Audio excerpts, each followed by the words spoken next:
Como vai a sua saúde? Você acha que está ganhando ou perdendo saúde com o passar dos anos? Não sei da sua resposta, mas coletivamente, sim, infelizmente, estamos perdendo saúde.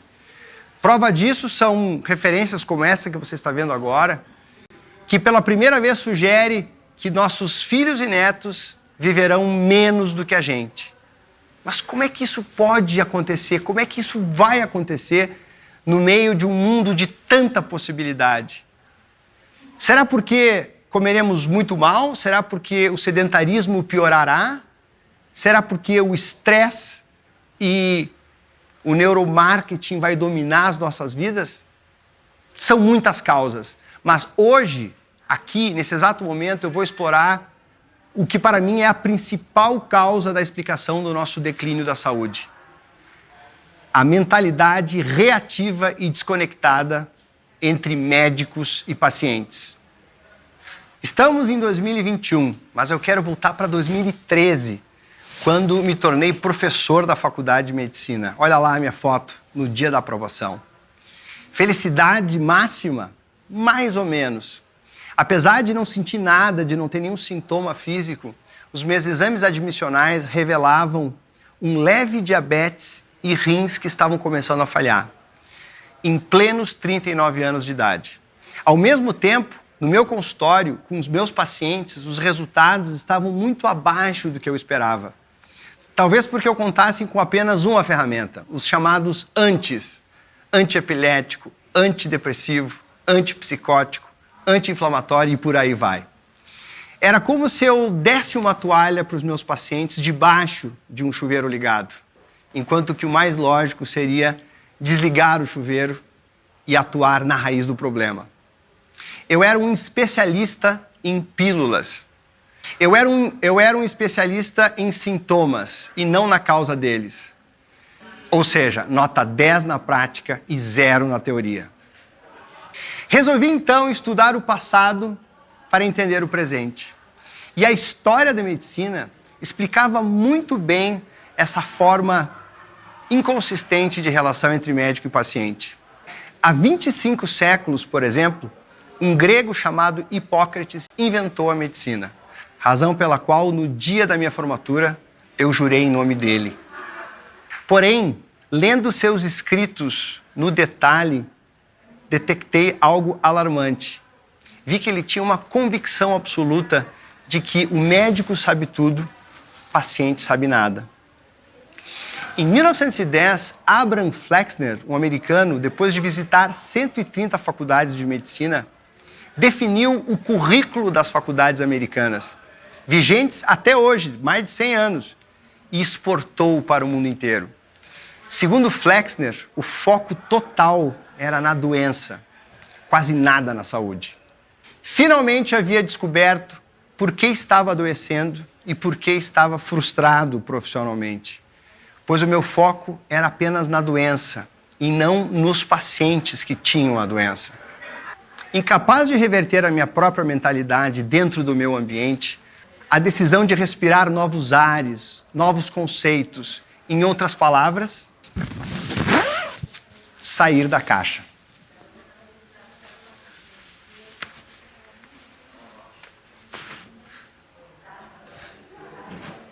Anos antes, havia morado em Harvard, símbolo da medicina tradicional.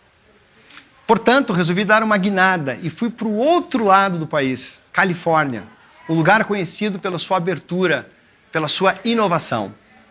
Lá eu escutei pela primeira vez uma frase que virou o meu mantra: a ausência de doença é mera consequência da criação da saúde. Ou seja, ao criar saúde, nós comprimimos a doença e abrimos espaço para a vida. Assim, durante 2 anos, entre idas e vindas para a Califórnia, fui a centros médicos, fiz vários networkings com apenas um único objetivo: aprender a como criar saúde para os meus pacientes e para mim. E, claro,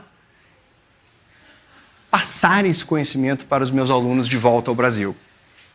Afinal de contas, já existia mais celulares do que pessoas no planeta Terra.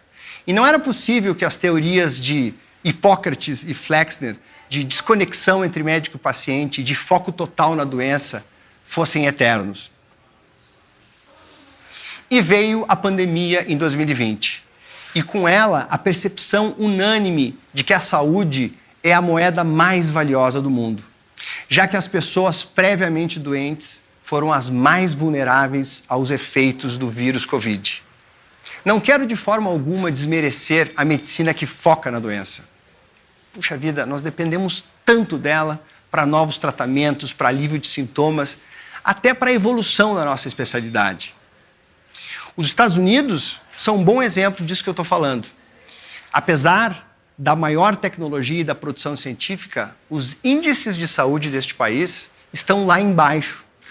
Hoje se sabe que os fatores internos que ocorrem dentro de um hospital, do tipo infecções hospitalares, ou cirurgias ou medicamentos mal indicados, são responsáveis pela terceira causa de morte no mundo, só perdendo para infarto e câncer.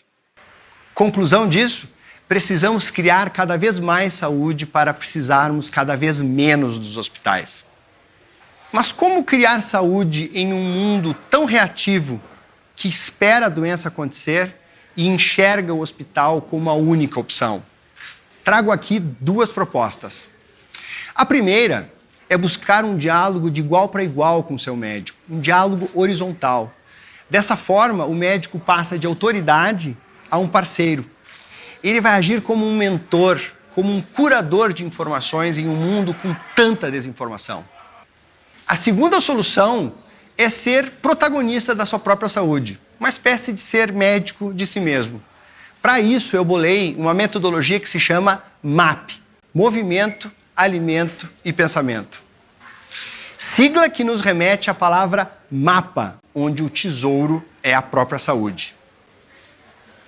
Inspirado nessas 3 letrinhas, MAP, eu reuni 10 itens cientificamente comprovados capazes de evitar e atenuar as principais doenças crônicas que afligem o mundo. Portanto, quanto mais MAP, menos remédio. E quanto menos MAP, mais remédio você vai precisar. Vamos então aos 10 itens do MAP. Movimento é representado pelo número de passos. Se você ultrapassar, romper a barreira dos 5.000 passos, você deixa de ser sedentário. E se você atingir os 10.000 passos, na maioria dos dias da semana, por décadas, a magia acontece. Você melhora o seu intestino, a sua cognição e ganha alguns anos a mais de vida. Na parte do A, do alimento, temos as 7 pérolas da alimentação. Beber água, comer pouco, situar os carboidratos muito mais no almoço do que nas pontas, consumir fermentados, plantas e gorduras boas. Esses 3, por sinal, cabem no mesmo prato e são essenciais para a saúde cerebral. E, por fim, o jejum à noite, ou seja, não comer nada nas 3 horas entre a janta e o sono. Falando em sono, junto com a respiração, ambos compõem o P do MAP, o pensamento. O mais incrível sobre o MAP não é que somente a falta do M do movimento ou a falta do A do alimento que adoecem os nossos corpos. Isso todo mundo já sabe. O que você talvez não saiba é que a falta de P do pensamento pode lesar o nosso corpo. Não estou falando de estresse, ansiedade ou depressão. A vencedora do Prêmio Nobel, Elizabeth Blackburn, junto com a psicóloga Elissa Epel, descobriram que pensamentos negativos como ruminação, devaneio, hostilidade ou pessimismo são capazes de lesar o nosso DNA. Ou seja, as nossas células nos escutam. E o P do MAP vai mais adiante. Ele inclui a qualidade dos relacionamentos. Para você ter uma ideia, a qualidade dos relacionamentos é o fator mais importante na definição de uma longevidade saudável, conforme estudo famoso da Universidade de Harvard. Incrível!